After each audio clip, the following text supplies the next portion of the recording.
Chapter 22. A prophecy against the valley of vision. What troubles you now, that you have all gone up on the roofs, you town so full of commotion, you city of tumult and revelry? Your slain were not killed by the sword, nor did they die in battle. All your leaders have fled together. They have been captured without using the bow. All you who were caught were taken prisoner together, having fled while the enemy was still far away. Therefore I said, turn away from me, let me weep bitterly. Do not try to console me over the destruction of my people. The Lord Almighty, has a day of tumult and trampling and terror in the valley of vision, a day of battering down walls, and of crying out to the mountains. Elam takes up the quiver, with her charioteers and horses. Kir uncovers the shield. Your choicest valleys are full of chariots, and horsemen are posted at the city gates. The Lord stripped away the defenses of Judah, and you looked in that day to the weapons in the palace of the forest. You saw that the walls of the city of David were broken through in many places. You stored up water in the lower pool. You counted the buildings in Jerusalem, and tore down houses to strengthen the wall. You built a reservoir between the two walls for the water of the old pool, but you did not look to the one who made it, or have regard for the one who planned it long ago. The Lord Almighty called you on that day to weep and to wail, to tear out your hair and put on sackcloth. But see, there is joy and revelry, slaughtering of cattle and killing of sheep, eating of meat and drinking of wine. Let us eat and drink, you say, for tomorrow we die. The Lord Almighty has revealed this in my hearing. Till your dying day, this sin will not be atoned for, says the Lord Almighty. This is what the Lord Almighty says.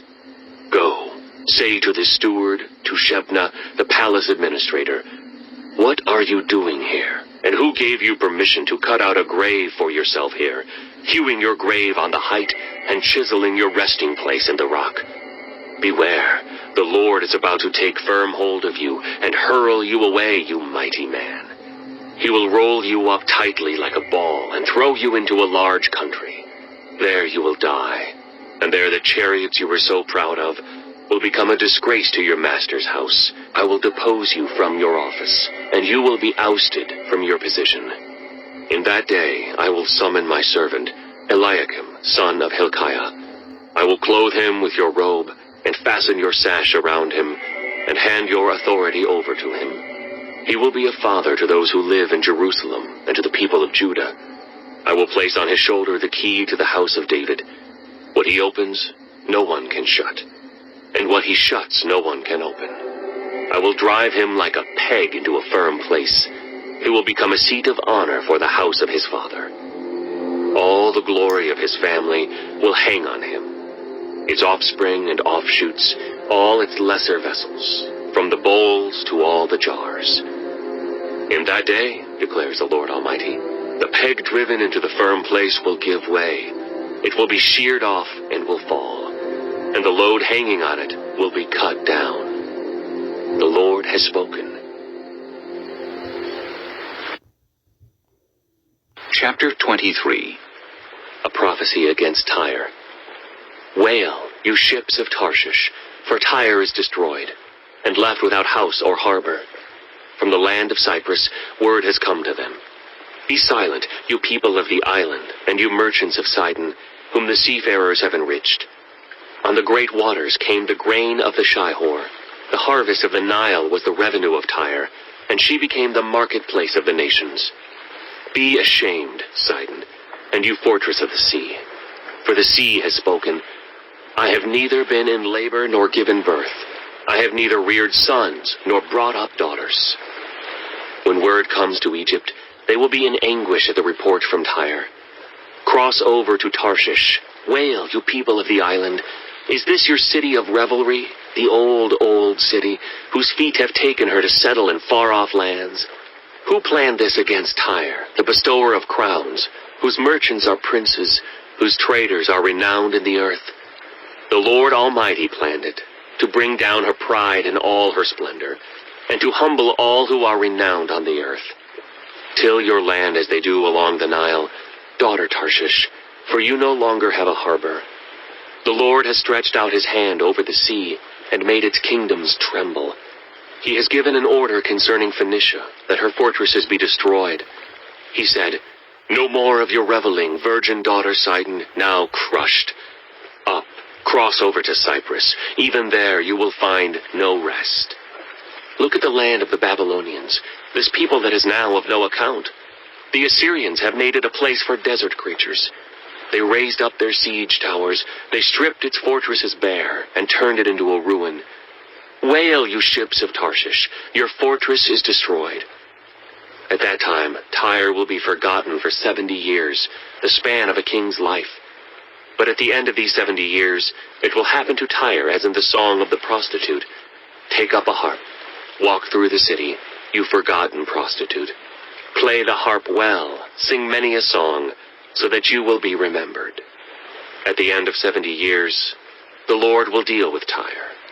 She will return to her lucrative prostitution, and will ply her trade with all the kingdoms on the face of the earth.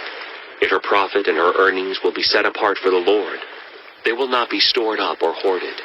Her profits will go to those who live before the Lord, for abundant food and fine clothes. Chapter 24. See, the Lord is going to lay waste the earth and devastate it. He will ruin its face and scatter its inhabitants. It will be the same for priest as for people, for the master as for his servant, for the mistress as for her servant, for seller as for buyer, for borrower as for lender, for debtor as for creditor. The earth will be completely laid waste and totally plundered. The Lord has spoken this word. The earth dries up and withers. The world languishes and withers. The heavens languish with the earth. The earth is defiled by its people. They have disobeyed the laws, violated the statutes, and broken the everlasting covenant. Therefore a curse consumes the earth. Its people must bear their guilt. Therefore earth's inhabitants are burned up, and very few are left. The new wine dries up, and the vine withers. All the merrymakers groan. The joyful timbrels are stilled. The noise of the revelers has stopped. The joyful harp is silent. No longer do they drink wine with a song. The beer is bitter to its drinkers. The ruined city lies desolate. The entrance to every house is barred. In the streets they cry out for wine. All joy turns to gloom. All joyful sounds are banished from the earth. The city is left in ruins. Its gate is battered to pieces. So will it be on the earth and among the nations. As when an olive tree is beaten, or as when gleanings are left after the grape harvest. They raise their voices. They shout for joy. From the west they acclaim the Lord's majesty. Therefore in the east give glory to the Lord. Exalt the name of the Lord, the God of Israel, in the islands of the sea. From the ends of the earth we hear singing, "Glory to the righteous one." But I said, I waste away. I waste away. Woe to me. The treacherous betray. With treachery the treacherous betray. Terror and pit and snare await you, people of the earth. Whoever flees at the sound of terror will fall into a pit. Whoever climbs out of the pit will be caught in a snare. The floodgates of the heavens are opened. The foundations of the earth shake. The earth is broken up. The earth is split asunder. The earth is violently shaken. The earth reels like a drunkard. It sways like a hut in the wind. So heavy upon it is the guilt of its rebellion that it falls, never to rise again. In that day, the Lord will punish the powers in the heavens above and the kings on the earth below. They will be herded together like prisoners bound in a dungeon. They will be shut up in prison and be punished after many days. The moon will be dismayed, the sun ashamed. For the Lord Almighty will reign on Mount Zion and in Jerusalem, and before its elders, with great glory.